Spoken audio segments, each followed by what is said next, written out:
দুই নাম্বার তালিম। দুই নম্বরে কি? আমরা মসজিদ ভিত্তিক একটা তালিমের ব্যবস্থা আমাদের আছে, যেই তালিমের মধ্যে আমরা বছরে আলহামদু সূরা সহ 5টা সূরা বিশুদ্ধ করাই।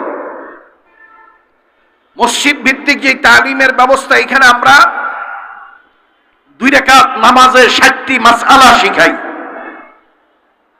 কয়টা মাসআলা? 60টি মাসআলা।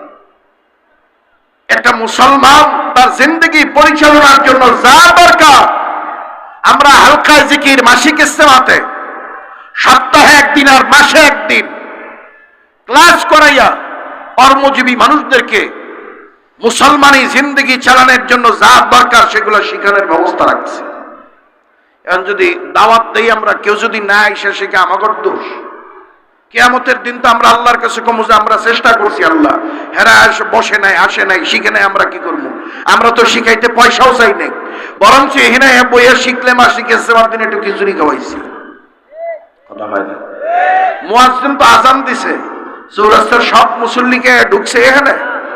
মুসল্লি যদি একজনও না, সেই জন্য মুয়াজ্জিনটা কেউ ফাঁসি দিবে না।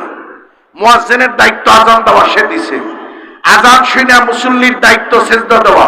যদি মুসল্লি সেজদা না দেয়, কিয়ামতের দিন মুসল্লি ধরা খাবে। কথা ঠিক না? আমরা চরমনের পিসা হুজুর 24 সালের আগস্টের 5 তারিখের পর হইতে প্রতিদিনই স্লোগান দিতেছে, আজান দিতেছে, ইসলামের পক্ষে সবাই এক বাক্স। বলে নাই, বলে নাই, বলে নাই, বলে নাই।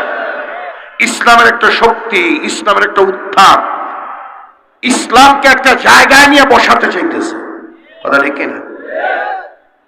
যদি আপনারা এই আওয়াজে সারা দেন তো আলহামদুলিল্লাহ, ভালো। না দিলে সরমনের বিশ্বাস করবো যে আল্লাহ আমি তো কইছিলাম, এখন সাধারণ মুসলমানেরা আসে না, আমি কি করবো? 500-1000 টাকা খেয়ে বিক্রি হয়ে গেছে, আমার তো করার কিছু নেই। কথা দেখি না? কথা ভাই, কথা পরিষ্কার।